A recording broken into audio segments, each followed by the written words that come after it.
15 en adelante. A los hermanos que nos acompañan de otros lugares, bienvenidos. Los amigos que nos honran con su presencia, bienvenidos. Los que están a través de la radio que van a ver esta transmisión más adelante, Dios les bendiga también.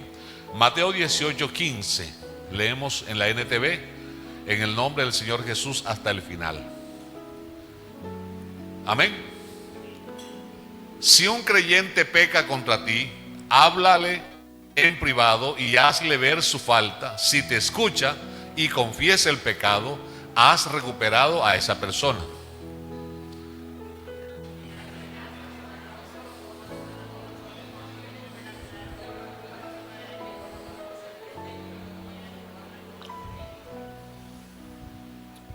Si aún así la persona se niega a escuchar, lleva el caso ante la iglesia.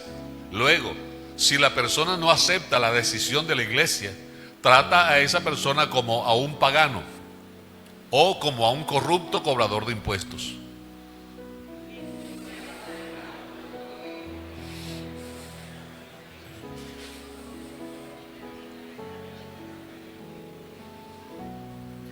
También les digo lo siguiente: si dos de ustedes se ponen de acuerdo aquí en la tierra con respecto a cualquier cosa que pidan, mi Padre que está en el cielo la hará.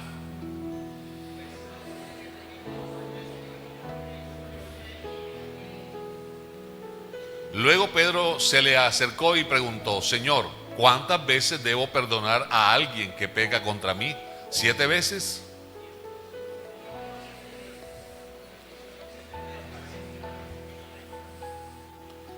Por lo tanto, el reino de los cielos se puede comparar a un rey que decidió poner al día las cuentas con los siervos que le habían pedido prestado dinero.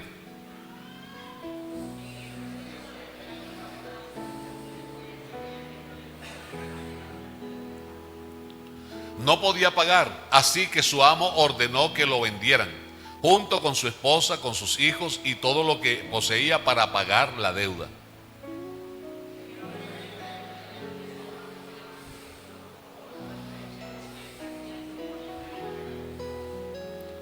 Entonces el amo sintió mucha lástima por él y lo libró y le perdonó la deuda.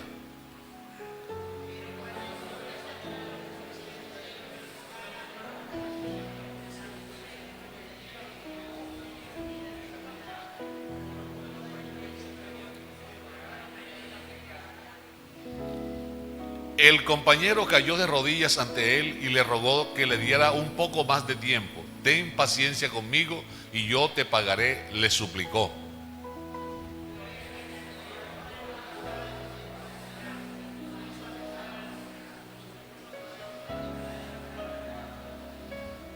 Cuando algunos de los otros siervos vieron eso, se disgustaron mucho.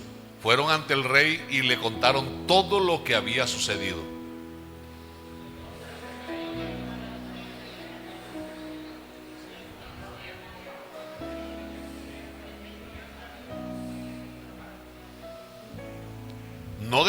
¿No deberías haber tenido compasión de tu compañero así como yo tuve compasión de ti?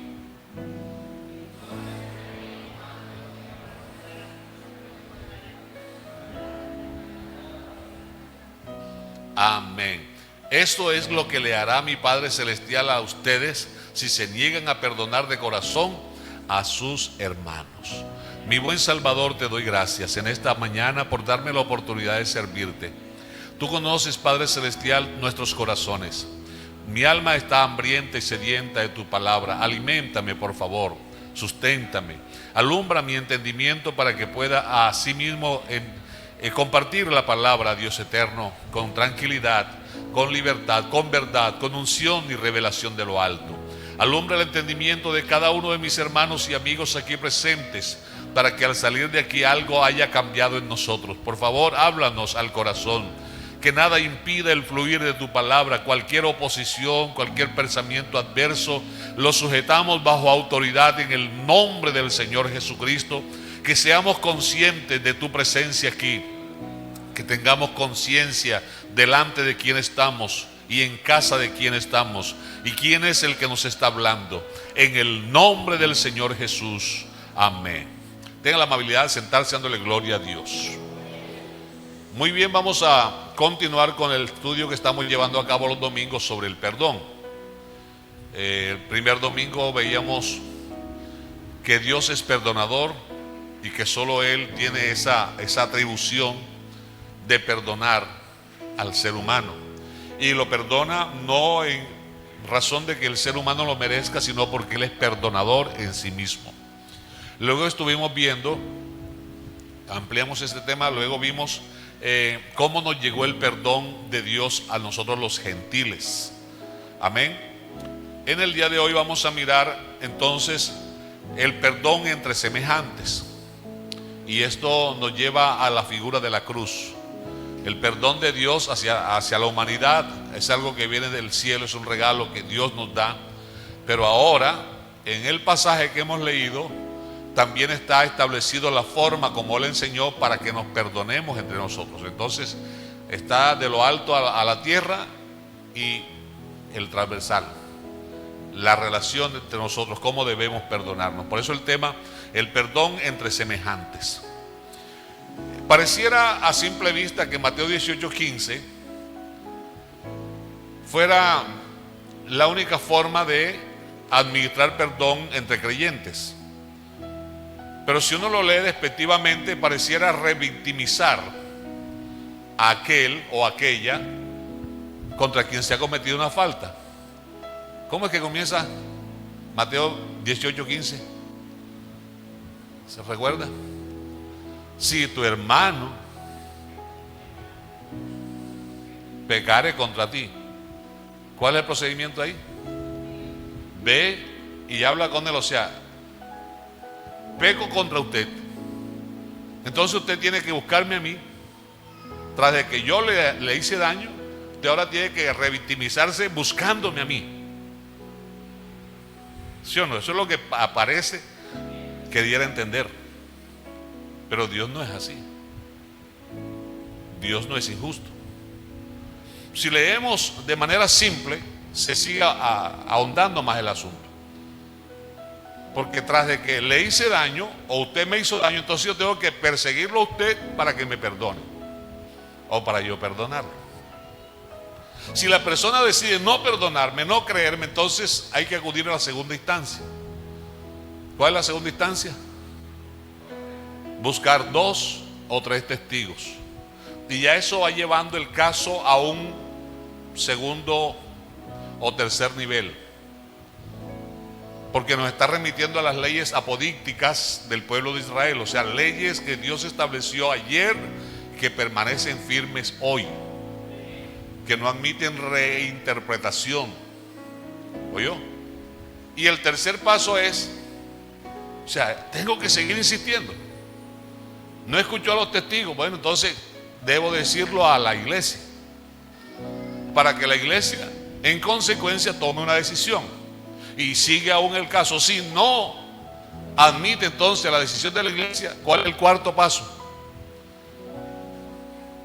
Es lo que la religión popular llama como excomunión. ¿Ya? Sacarlo de la membresía. Acá en la iglesia pentecostal sé de muchos compañeros que han hecho una carta y se le han dado a la persona, o hasta aquí usted fue miembro de la iglesia. Le han devuelto la membresía. Y él ahí dice, tenlo por gentil y publicano, o sea, no lo tengas por hermano. Eso a grosso modo. Le voy a leer esta escritura que es traducción del hebreo. Dice Mateo 18:15. Por tanto, si tu hermano se aparta de la Torá, ve y corrígelo en privado, estando tú y él solos. Si te escucha, has ganado a tu hermano. ¿Escuchó bien? ¿Cuál es la falta? ¿Cuál es la diferencia de allá y acá? Si tu hermano peca contra ti, y acá dice, por tanto, si tu hermano se aparta de la Torá, ve. Mas si no presta atención a tu corrección, insiste todavía, y toma aún contigo a 2 o a 3, para que en boca de 2 o 3 testigos toda palabra de corrección sea dicha. Si también a ellos rechaza, insiste más, trae el caso ante el tribunal local, teniendo toda la comunidad de testigos. Y si también rechaza el testimonio del tribunal dado ante toda la comunidad, considéralo como un gentil y un publicano. Entonces lo que la Escritura quiere decir aquí es que hay un grupo, una comunidad de personas que estudia la Torá. En este caso la palabra de Dios. Y la falta no es directamente contra una persona, sino contra la palabra de Dios.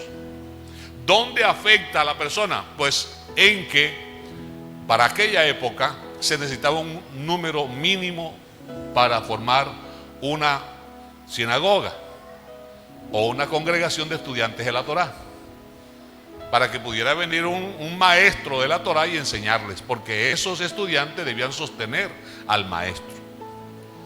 Un solo estudiante que faltara o se apartara echaba a perder todo el proceso. ¿Ve el asunto? Entonces el que estaba liderando el grupo tenía que hacer esfuerzos ingentes para evitar que uno solo se descarriara del estudio de la Torá, porque afectaba el desarrollo de los demás. Entonces no está hablando acá de que yo le di una trompada al hermano o que el hermano me debe una plata. No está hablando de faltas personales, pero la mayoría de las traducciones se enfocan hacia allá. Sin embargo, no nos vamos a meter con eso. Vamos a dejarla así en el sentido simple. Mi hermano peca contra mí. Tras de que pega contra mí, tras de que me daña, me afecta, tengo que correr a su casa y suplicarle que me perdone. ¿Qué dicen ustedes? Si yo le hice un daño, usted tiene que venir a mi casa y suplicarle que le perdone. Eso no es revictimizar. No tiene sentido. Todavía tengo, amigo. Todavía tengo. Yo le he dicho, yo le hago señas. Gracias por estar pendiente, Manoleo. Dios lo siga usando. Y dice, insiste aún más. Si no te oye, entonces lo remite a una ley que está en el libro de Deuteronomio capítulo 19. Aquí no está la ley y está el porqué de la ley. Les decía, creo que el domingo antepasado, que este caso de Mateo 18 ya es contra un anciano. Y de hecho el anciano allí era el que lideraba el grupo que estaban estudiando. Deuteronomio 19:15. En la NTV miramos, porque es la segunda instancia, buscar los testigos. No condenes a nadie por algún crimen o delito basado en el testimonio de un solo testigo. Los hechos del caso deben ser establecidos por el testimonio de dos. Esta es la ley apodítica. Sigo leyendo. Si un testigo malicioso, por eso no se acepta un solo testigo. Si un testigo malicioso se presenta y acusa a alguien de haber cometido algún crimen o delito, tanto el que acusa como el acusado deben presentarse o deberán presentarse ante el Señor y a otro tribunal. ¿Se da cuenta? Al acudir a los sacerdotes y a los jueces que se están en ejercicio en esos días, los jueces tendrán que investigar el caso a fondo. Si el acusador presentara cargos falsos contra otro israelita, consecuencia, le impondrán a él la sentencia que pretendía para las otras personas. De ese modo limpiarás esa maldad que hay en medio de ti. De ahí se desprende Mateo 18. El Señor Jesús se basó en eso cuando presentaba su testimonio. Juan capítulo 3 versículo 11, cuando él hablaba con Nicodemo, porque es que Nicodemo era precisamente un líder de una comunidad, de una sinagoga, le llaman un principal de los judíos. Vamos a Juan 3:11 y miramos cómo el Señor enfoca esto y lo trae al Nuevo Testamento. Te aseguro que les contamos lo que sabemos y hemos visto. Ustedes todavía se niegan a creer en nuestro testimonio. Reina Valera dice, lo que sabemos, eso hablamos. Pero vamos a mirarlo en la NBI. La NBI. Te digo con seguridad y verdad, dos términos contundentes. seguridad, no hay ambigüedad, verdad, digno de creer, que hablamos de lo que sabemos y damos testimonio de lo que hemos visto personalmente, testigo presencial. Amén. Pero ustedes no aceptan nuestro testimonio. Y en el caso de la iglesia, Jesucristo es, ¿qué clase de testigo? ¿De oído? ¿De vista? ¿De que le dijeron? ¿Qué clase de testigo es Jesucristo de lo que pasa en la iglesia? En Apocalipsis dice, el testigo fiel y verdadero, porque Él es el que anda en medio de la iglesia y el que sostiene a la iglesia y sostiene a los pastores. Ve. Así que Él es testigo presencial de lo que aquí se dice, se hace, se piensa, todo, porque esta es la iglesia de Él. ¿Vamos bien hasta ahí? ¿Cómo aplicaron los apóstoles esto? 1 Timoteo 5:19. 1 Timoteo 5:19. Acuérdense que estamos en el estudio de el perdón entre semejantes. No admitas ninguna acusación contra un anciano a no ser que esté respaldada. Eso es la ley de allá. ¿Te das cuenta que la ley de allá sigue todavía en el Nuevo Testamento al pie de la letra? Bien, vamos a adentrarnos un poco más. ¿Será únicamente esta la forma de interpretar la Biblia concerniente al perdón entre semejantes? No, es que usted falló contra mí y no ha ido a la casa. Estoy esperando que vaya a la casa. Estoy esperando que me pida perdón. Nada más es mi deber ese.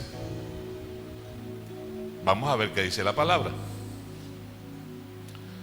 Gálatas capítulo 6, versículo 1. Porque el propósito del perdón es un propósito restaurador, sanador.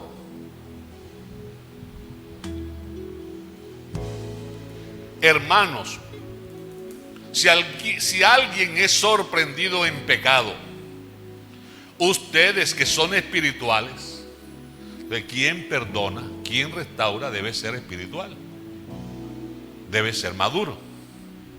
Deben restaurarlo con una actitud humilde.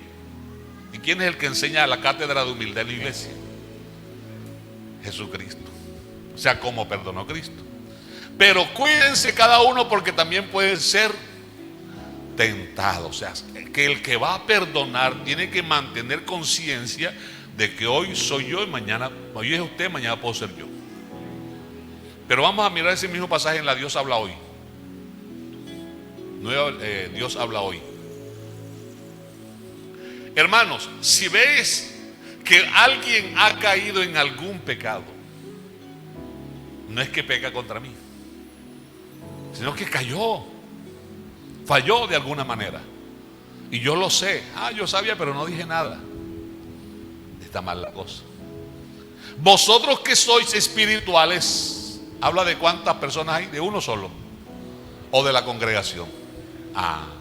Vosotros que sois espirituales debéis ayudarle a corregirse. Entonces, el perdón, la disciplina, ¿es un castigo o una corrección? Cuando usted le pidió perdón a su papá, papi, perdóname, no lo hago más. Le otorgaron el perdón, pero lo advirtieron: mira que no lo hagas más, no lo vuelva a hacer. Corregirse, ese propósito. Ayúdenle a corregirse, pero hacerlo amablemente, y que cada cual tenga mucho cuidado, no suceda que también se ha puesto a prueba. ¿Cómo así? Claro, hay otra ley apodíctica. Una ley apodíctica es una ley inmodificable. Una ley casuística es de acuerdo al caso. En el Nuevo Testamento hay una sola ley para el cristiano, y es la regla de oro. ¿Qué dice la regla de oro? En sentido negativo dice: no hagas a otro lo que no quieres que te hagan a ti. Y en sentido positivo dice: haced con los demás lo que queréis que hagan contigo. Esa es la regla de oro. Entonces aquí, cuando dice no suceda que también se ha puesto a prueba, volvemos a Mateo 18. Porque la segunda parte Después que Pedro le dice, Señor, ¿hasta cuántas veces debo perdonar a mi hermano que peca contra mí? Hasta 7 veces. El Señor le amplía el concepto y le cuenta la historia de los 2 deudores. En el primer estudio les mostraba que el primer deudor representa a toda la humanidad, que debía muchos millones de monedas de plata, ¿se acuerdan?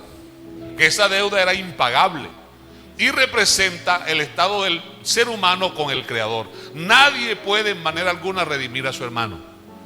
¿Quién puede pagarle a Dios el perdón que Dios le ha otorgado? ¿Quién puede pagarle a Dios la salvación que Dios le regaló? ¿Quién puede pagarle a Dios el derecho de ser hijo de Dios? Nadie. Pero Él a todos nos ofrece el mismo perdón. Amén. Entonces, en el primer deudor está representada la humanidad. Y a la humanidad Dios le ofrece el mismo perdón. Y se lo ofrece porque Él es misericordioso. Cuando ese primer personaje es perdonado, ¿qué espera su amo que haga? Automáticamente queda en la plaza para demostrar que aprendió, para poner en práctica lo que acaban de hacer con él. Dice, cuando salió se encontró con un consiervo que le debía una cantidad pagable, menor. ¿Y qué hizo? Vamos al Guacarí, te invito a que almorcemos. ¿Eso fue lo que dijo? No, dice, lo agarró por el cuello, lo asfixiaba, lo exhibió y le dijo, págame lo que me debes. Hay una versión que dice, págame, si alguna cosa me debes, págamela. O sea que era una cosa pequeña. Y este deudor hace lo mismo que él, suplica misericordia, pide oportunidad, ¿verdad? ¿Y qué hizo con su semejante? Nada, no se acuerda. Vamos a tener que proyectarlo otra vez.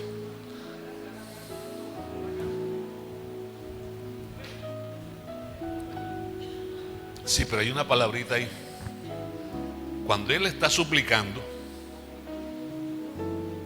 sí lo llevó a la cárcel, pero hay una palabrita que domina el texto y es no quiso perdonarlo. O sea que sí podía y debía, pero no quiso. ¿Ve? Porque es que así somos nosotros entre nosotros. Tanto que nos perdona Dios. Mis pecados que me perdonó cuando me bauticé, y todos los días ya hoy le he pedido perdón más de una vez. Por tomar café, por no tomar café, por todo. Porque si tomar café le hiere la conciencia a usted, entonces ya me siento pecador. Pero ¿cómo hago yo si café me controla? Entonces no quiso perdonar. Vamos a ver el contexto de eso. Lucas capítulo 17, versículo 3. Lucas 17, 3. Así que cuídense. Si un creyente peca, repréndelo. Luego, si hay arrepentimiento. Entonces Mateo 18 no está hablando de que yo tengo que ir y correr y pedirle perdón a usted. Y si usted no se arrepiente, así como el de Mateo 18 no quiso perdonar, basta que el que cometió la falta no quiera arrepentirse. Porque eso también da el traste con el proceso. ¿Qué hago yo con un familiar enfermo que no quiere sanarse? Lo llevo al médico y el médico quiere atenderlo, pero él no quiere dejarse atender. ¿Qué hago con alguien que se está muriendo de hambre y quiere comida y no quiere comer? Ni Dios violenta la voluntad humana. ¿O si la violenta? Dios no doblega la voluntad humana. Así que cuídense. Si un creyente peca, repréndelo. Luego, si hay arrepentimiento, perdónalo. O sea que si no hay arrepentimiento, el pecado, la deuda queda pendiente. Versículo siguiente. Aún si la persona te agravia 7 veces al día y cada vez regresa y te pide perdón, debes perdonarlo. Pero si viene arrepentido, obviamente. No es que lo va a agarrar ahora por deporte. Ahora, el arrepentimiento no es iniciativa humana. El arrepentimiento no es iniciativa humana. Le voy a dar 2 textos nomás. Hechos de los Apóstoles En el capítulo 11 o 12, no recuerdo mal, cuando están dando el informe a la iglesia central en Jerusalén de lo que pasó en la casa de Cornelio, Pedro dice: porque Dios ha concedido también a los gentiles arrepentimiento igual que a nosotros. ¿Lo ha leído? ¿Quién concede el arrepentimiento? Segundo texto, Lucas 24:47. Y mandó que se predicara en su nombre. ¿Cuál es la primera oferta? El arrepentimiento y el perdón de pecado. Tercer texto, o ignoras tú, oh hombre, que la benignidad de Dios te guía al arrepentimiento. Te doy un cuarto texto, Pablo a los Corintios. No me pesa haberles escrito la primera carta, porque la tristeza que es según Dios es para arrepentimiento. Entonces el arrepentimiento no es iniciativa nuestra, porque Dios nos produce el querer como el hacer por su buena voluntad. Obviamente que el arrepentimiento es reacción a la obra del Espíritu Santo por la palabra en el ser humano. Pero el ser humano tiene que decidir si obedece o no obedece. ¿Vamos bien hasta ahí? ¿Seguro? Mateo 7:14. 7:14.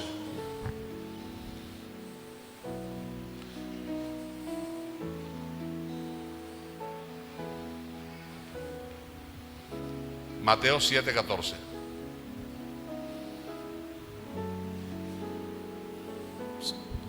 Reina Valera.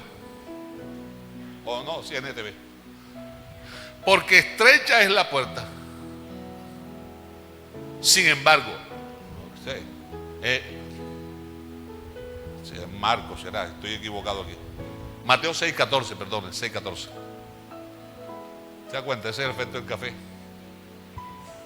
Mateo 6:14. Ahora sí, si perdonas a los que pecan contra ti, tu Padre Celestial, por eso comencé diciéndole que perdona es maduro, es espiritual. Perdonar no es sinónimo de debilidad ni de cobardía. Perdonar es un acto de grandeza, de madurez, de autoridad, de alguien que es sabio. Cuando usted perdona de corazón a quien le ofende, así usted tenga la razón, usted está haciendo un ahorro delante de Dios. Cada vez que usted perdona, eso lo he tenido en cuenta. De manera que el día que usted falla, le revisan el prontuario y le perdonan porque usted ha perdonado. Pero cuando usted y yo no perdonamos, estamos gastando el saldo. Y cuando fallamos y pedimos perdón, saldo en rojo. ¿Me hago entender? Si perdonas a los que pecan contra ti, tu Padre Celestial te perdonará a ti. Versículo siguiente. Pero si te niegas, ve lo mismo que hizo el del capítulo 18, se negó a perdonar. No es que no puedas, pero si te niegas a perdonar a los demás, que lo perdone Dios. Pero yo no lo perdono, niégate. Pero si te niegas a perdonar a los demás, tu Padre, ¿qué? Bueno, Colosenses 3:12. Colosenses 3:12 y 13.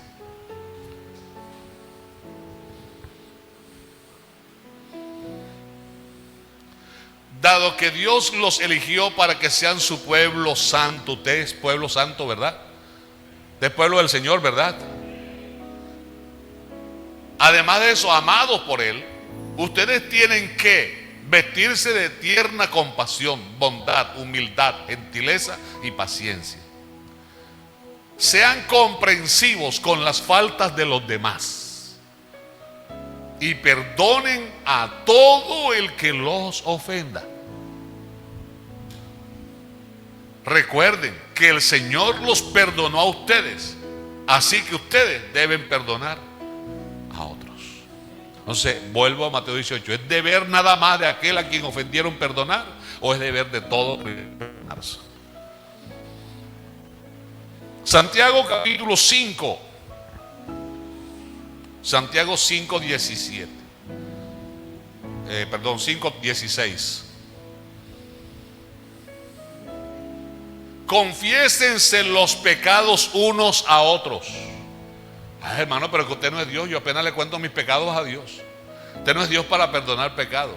Que no está hablando de pecados que comprometen a otros, sino a falta entre dos. Porque el otro es otro costal que está también. Confiésense los pecados unos a otros y oren unos por los otros para que sean sanados. Resulta que el hermano Anacleto vive con la hermana Sinforosa. Son esposos, son cristianos, tienen cargo en la iglesia. Pero el hermano Anacleto discutió con la hermana Sinforosa, o la hermana Sinforosa le jorobó la paciencia al hermano Anacleto, y el hermano Anacleto le salió con unos disparates. ¿Usted sabe qué es un disparate? Porque el domingo pasado dije de un aparato, y ¿qué es un aparato? O sea, el hermano Sinforoso botó el chupo y le faltó el respeto a la hermana Anacleta. Y se ofendieron. Y cambiaron de color y se fueron a la cama bravos. Y al día domingo siguiente tenían que servir en la iglesia. Todos dos, maestros de escuela dominical. O en alabanza, o en el comité que usted quiera, para que no se haga idea.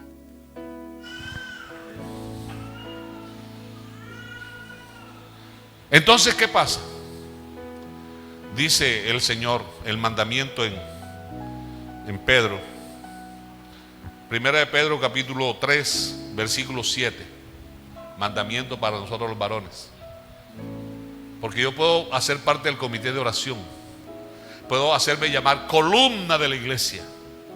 Pero hay columnas que con el tiempo se llenan de comején. Oye, el Reina Valera normal. A ver, lean ustedes.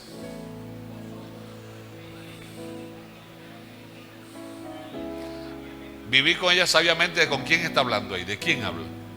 Esposo y esposa. Ajá, ¿y qué? Dando honor a la mujer como a vaso más frágil y como a coherederas de la gracia de la vida, para que vuestras. Entonces, pelea entre marido y mujer no perdonada afecta la vida espiritual. No importa que yo tenga cargo, no importa que yo sea un anciano de la iglesia. ¿Afecta o no afecta? Y entonces, ¿qué hacemos ahí? Como el del cuento, problema mío. Bueno, mira, pelea entre marido y mujer en la noche y nos vamos a esa pelea para el día siguiente. Y se reconcilia. ¿Sabe usted que la gran mayoría de problemas emocionales o enfermedades en el alma tienen que ver con dificultades no solucionadas? Con perdón no pedido y perdón no otorgado, con problemas no reconocidos. Maridos, amad a vuestras mujeres y vivid con ellas ordinariamente. Sabiamente. ¿Y para qué necesita el varón la sabiduría para vivir con la mujer? Para tratarla como mujer. Dice, dando honor a la mujer como a vaso más frágil. No se crea usted el más. No, es que ella es frágil. Vea, la mujer es fuerte en las áreas que el hombre es débil. Y el hombre es fuerte en las áreas que la mujer es débil, porque somos complementarios. Oye, no muéstreme usted un hombre alumbrando un pelado. Y si es medio, a ver si se le mide. Eso no es para machos, eso es para mujeres. ¿Sí o no? Si uno a veces se desayuna y está un poquito cargado el desayuno y anda mal, ahora 9 meses con ese. Eso no es así nomás. Pero el hombre tiene una fortaleza que la mujer la necesita. Entonces es cuestión de entender cuál es la posición de cada uno, la fortaleza y las debilidades, para no maltratarnos, sino complementarnos. Vivir sabiamente es aprovechar la herramienta que tengo a mi lado y que ella me aproveche a mí para bien de ella.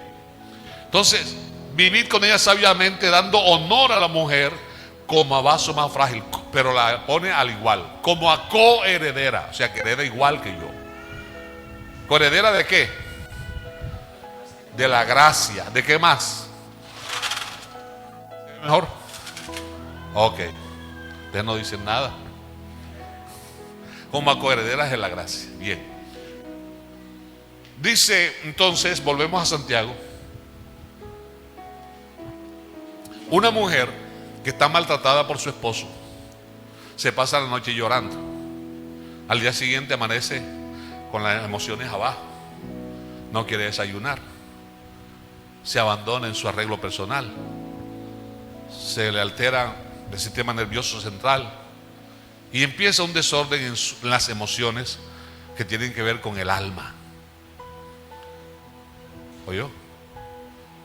Y ella siente dolor de cabeza, le arden los ojos, se le secan los labios, el cuerpo comienza a rechazar ese mal ambiente, a manifestar su incomodidad, todo por un desacuerdo no arreglado. En cambio, cuando hay perdón, vuelve la paz, vuelve el estado de bienestar.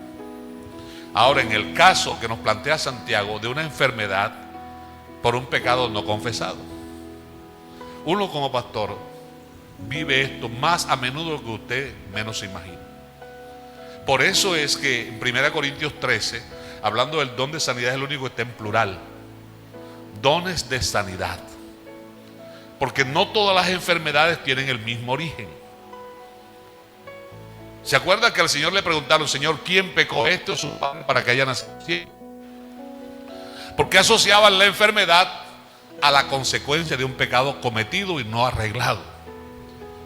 El Señor le dice, no es que pecó él o sus padres, sino para que la gloria de Dios se manifieste. Pero Santiago nos está diciendo que cuando entre dos hermanos hay un problema y uno de los dos está enfermo a causa de ese problema, no hay diclofenaco, ni aspirina, ni médico chino que lo cure. ¿Oyó? No se puede, porque eso está sujeto a este acto. Primero, a que uno reconozca que hizo mal y que el otro, el agraviado, perdone. Vamos a leerlo. Reina Valera 60, para que no haga que al hermano le guste esa. Confesad vuestras ofensas unos a otros y orad unos por otros. Lo mismo. NTV. Confiésense en los pecados unos a otros y oren los unos por los otros, para que sean la oración ferviente de una persona justa. El que perdió perdón es porque reconoció que hizo mal, y el que perdonó es porque sabe que debe perdonar. Están actuando con justicia. Tiene mucho poder y da resultados maravillosos. Entonces no es cuestión de echar afuera demonios, no es cuestión de malestar estomacal, no, es un problema no resuelto. Y cuando hay situaciones entre hermanos no resueltas, hermano, eso es bastante triste. Proverbio 28:13 habla de las consecuencias. Proverbio 28:13, usted se lo sabe de memoria.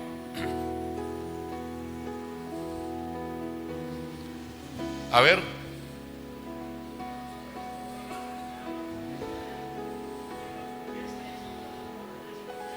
Entonces el problema del pecado o de la falta no resuelta puede afectar también mi situación material, mi situación de prosperidad, mi situación de bienestar. Reina Valera dice, el que encubre su pecado no prosperará, más el que los confiesa y se aparta. No es solamente decirlo, es abandonar esa práctica. Entonces alcanza la misericordia. Usted me puede decir, hermano, perdóneme, o yo le puedo decir, hermano, perdóneme, pero si no lo hago de corazón, es posible que yo lo engañe a usted o usted me engañe a mí, pero a Dios, ¿cómo lo engañamos? Lucas 6:37. Lucas 6:37.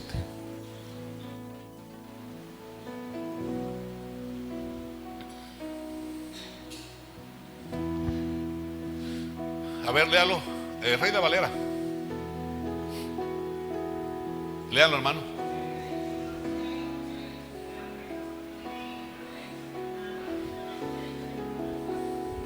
Eso quiere explicación. Y si lo pone en la TLA, Jesús también les dijo: no se conviertan en jueces de los demás, y Dios no los juzgará a ustedes. No sean duros con los demás, y Dios no será duro con ustedes. Perdonen a los demás, y Dios les perdona. Eso necesita explicación. Si Dios me dice que no me convierta en juez de su vida, pero mira, el hermano viene hoy, ya viste por dónde trajo la tuya el vestido, y miraste las uñas de fulana, y mira por dónde se cortó el cabello. Oiga, dejé la vida ajena quieta. ¿Quién me pone por juez de los demás? Dios me está diciendo que no me convierta en juez de nadie. Porque si yo me convierto en juez, estoy saltando a una escala donde se me va a demandar andar en la ley, recto. Porque la regla de oro dice: con la vara que viro seré medido. Entonces ya a mí me va a juzgar el juez supremo, porque sobre el alto vigila uno más alto. Amén. Ay, hermano, pero es que mire, que aquí hay pecado y usan a fulano. Bueno, ¿y a ti quién te puso? Un día le dijeron: Señor, mira que mi hermano no me quiere dar la parte de la herencia que me corresponde. Y el Señor dijo: ¿a mí quién me puso por juez y partidor entre ustedes? Él no aceptó eso, porque él estaba en el plan de salvación, de salvador. Todavía no estaba en el papel de juez. El papel de juez todavía está por venir, porque él es el juez de vivos y muertos, a quienes también nosotros los cristianos tenemos que darle cuenta en el tribunal de Cristo. Y si el tribunal de Cristo, ¿quién manda ahí? ¿Ve? No se conviertan en jueces de los demás. Porque si yo me convierto en juez, el juez es para juzgar. Y el que juzga se pone a ser juzgado.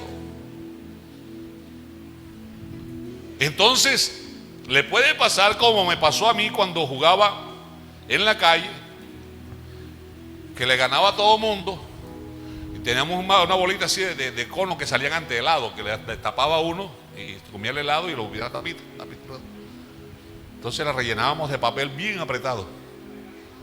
¿Se acuerdan que había un juego que hacían unos huequitos y uno tiraba la bolita y el que le caía 3 veces lo ponían allá y lo fusilaban? ¿Se acuerdan de ese juego? Bueno, fusilado. Este pellito tenía la gracia de que siempre ganaba y fusilaba a los compañeros. Un día los compañeros me la aplicaron a mí. Y cuando me llevaron al poste, sentí las primeras boladas aquí en la espalda. Ay, Dios mío, eso sí ardió yo. Cuando iba por la 6ª bola, es que me tire otra pelea conmigo. Porque cuando tú la estás haciendo no duele. La disfrutas. Te ríes, celebras. Esperas ver al otro caer para divertirte. Pero cuando te toca a ti, Jesús también le dijo: no se conviertan en jueces de los demás. Ay, hermano, pero entonces las cosas que hay que juzgar, sí, pero no la vida de otro. Se juzgan hechos, acciones, procederes, pero no la vida de otro, porque el Señor de la vida es Él. Amén. No sean duros con los demás. Es que a mí el que me la hace me la paga. Yo le canto la tabla de la ley al que sea. Bueno, sigue así, porque eso es lo que estás sembrando y eso es lo que vas a recoger. Amén. Marcos 11:25. Marcos 11:25.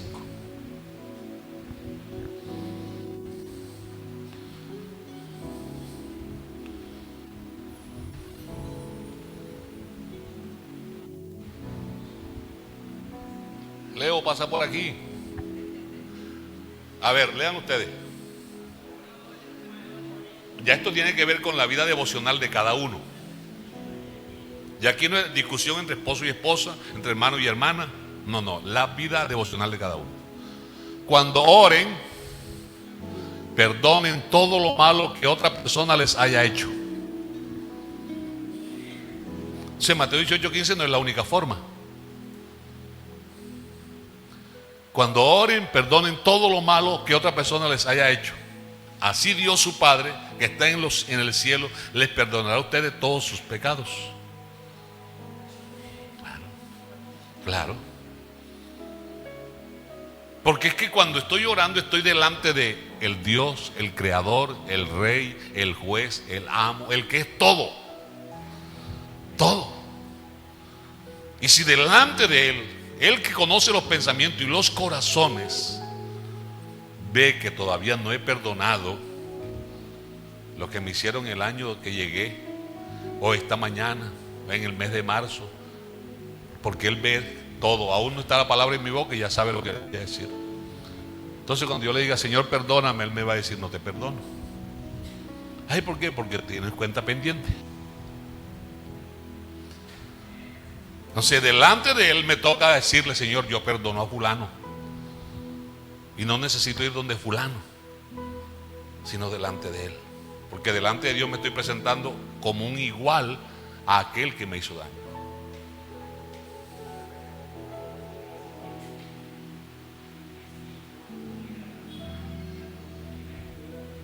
Pero allá te está hablando de ofrenda, no de oración.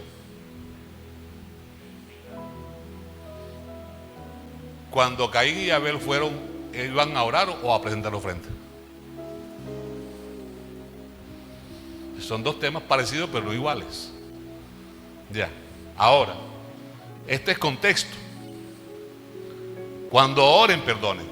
Vamos al contexto que le cité ahorita en Pedro. Voy a orar, pero no he arreglado el problema con mi esposa. Yo no puedo dármelas acá de que porque soy el pastor, entonces tengo licencia para presentarme. No, porque esto no se trata de un evento social. Se trata de estar delante de Dios, que con hacer así me puede acabar la vida. Que si me presento indigno delante de Él, Él es el dueño de mi vida. Porque la parábola de Mateo 18, ¿qué pasó con el que le habían otorgado el perdón?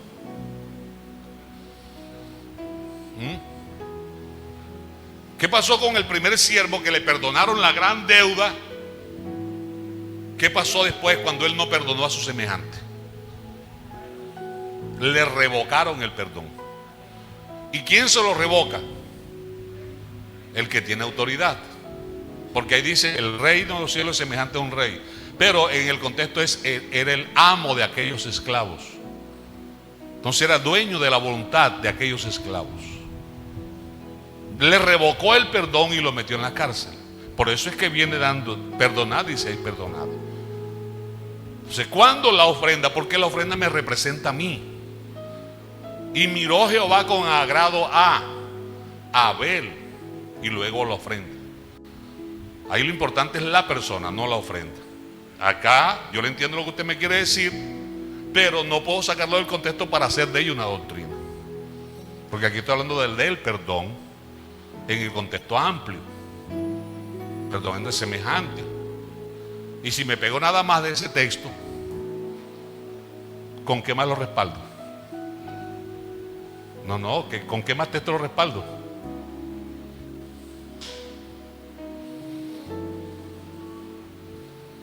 No, es que no se trata de que lo dejemos ahí, sino que estamos en la escuela dominical en la enseñanza, entonces para que no quede en el aire. Bien. Hay situaciones, en el caso del perdón, que son semejantes a lo que pasa en la salud. Resulta que a mí me internan en el hospital de Corozal con una enfermedad. Y los médicos del hospital de Corozal me examinan y me dicen, no, esta enfermedad nos rebasa. ¿Qué hacen ellos? Tienen que remitirlo. ¿A dónde? De mayor o menor, a un hospital con mayor complejidad, con mayor. Vamos a Juan, no sé si 20:21, 21:23, algo así. Cuando el Señor resucita, sopla ante los discípulos y dice, recibid el Espíritu Santo. Y toca el tema que estamos hablando. Ayúdenme a conseguirlo.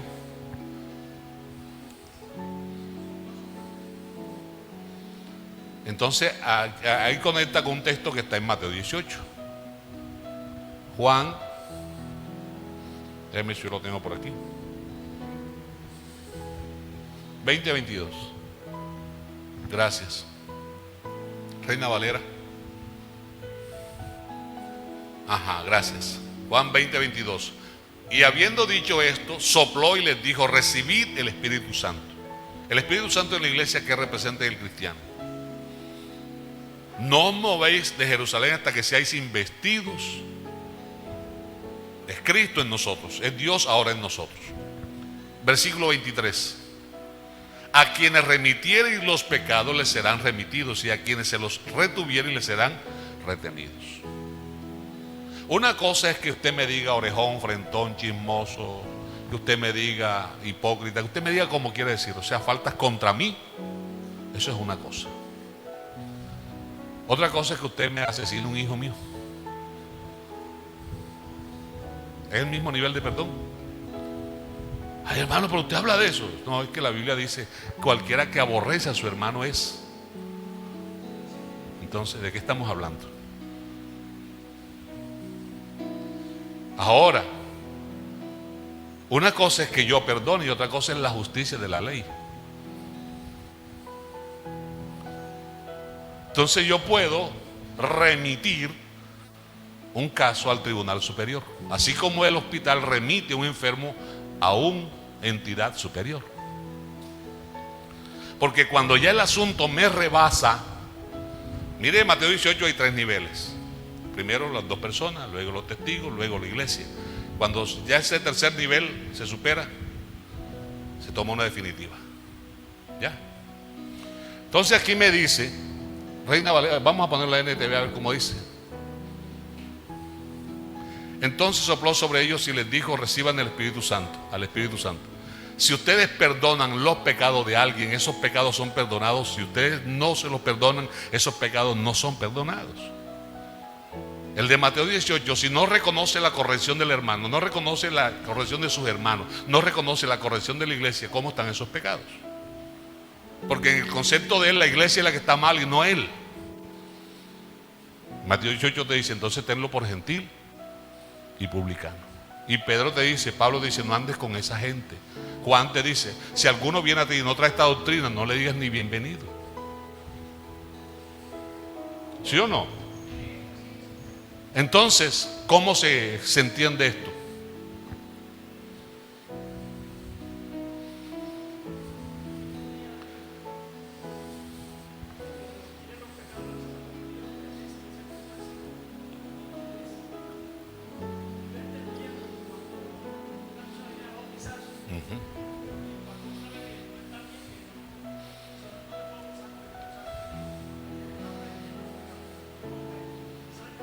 Claro, claro.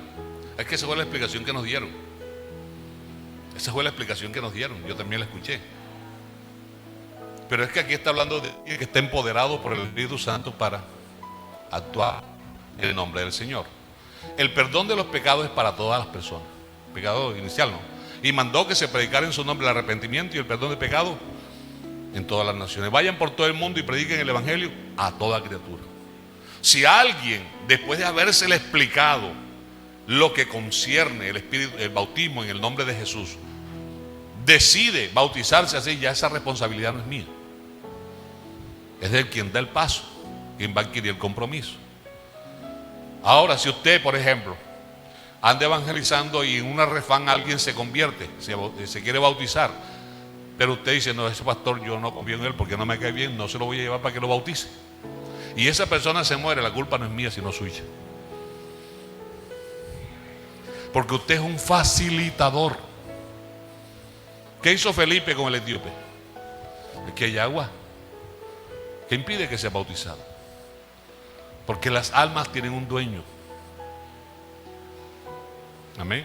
Las almas tienen un dueño. Bien, entonces remitir volvemos a la magnitud del hecho. Porque hay casos que me van a desbordar, que me van a trascender, que me van a salirse de mis manos y que no está en mi jurisdicción juzgarlo. Repito, una cosa es la falta contra mí y otra cosa es la falta contra una de las personas que me rodean, y más si son inocentes. ¿Qué hacemos entonces ahí? En el Antiguo Testamento alguien perdió la primogenitura, llamado Rubén, porque cometió la falta contra su padre de acostarse con la concubina de su padre, y por eso perdió la primogenitura en Israel. Aunque en la rebelión de Coré, ahí están Datán y Abirán, son descendientes de Rubén, están reclamando, o sea que desde entonces hasta acá no habían perdonado ese asunto.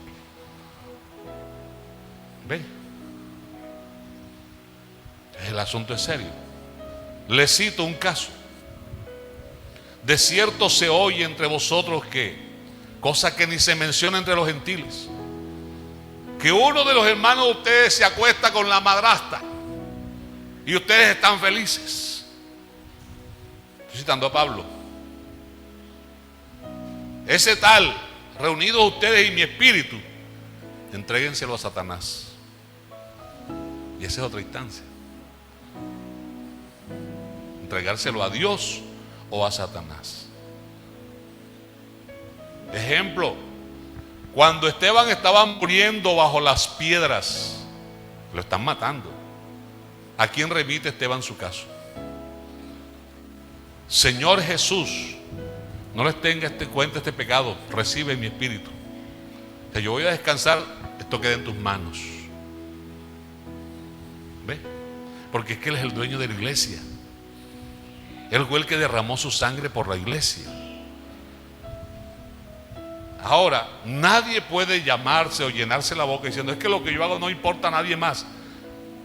Si no tenemos claro el concepto de cuerpo, o no somos iglesia, ¿cómo hago yo para que una piedra que me cae en el pie no me afecte la cabeza? Los ojos lloran, las manos, ay, la boca manifiesta, todo el cuerpo siente ese impacto, aunque sea en el pie.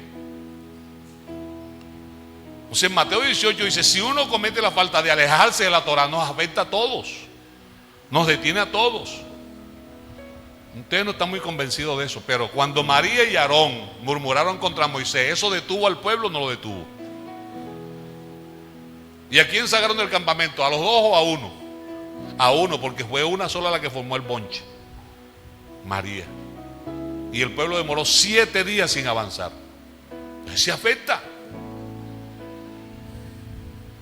Y si ese golpe que yo me doy en el pie, no hay herida abierta, pero ahí hay una, ¿cómo se llama eso? Un hematoma que se va poniendo feo. Si no se atiende esa sangre, ¿qué le pasa?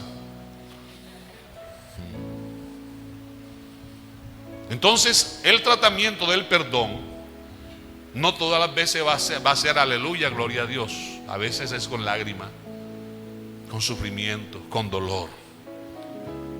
Porque hay cosas que me va a tocar a mí y que me ha tocado remitirlas al Tribunal Superior. Pero esto se lo cuento el próximo domingo. Colóquese de pie.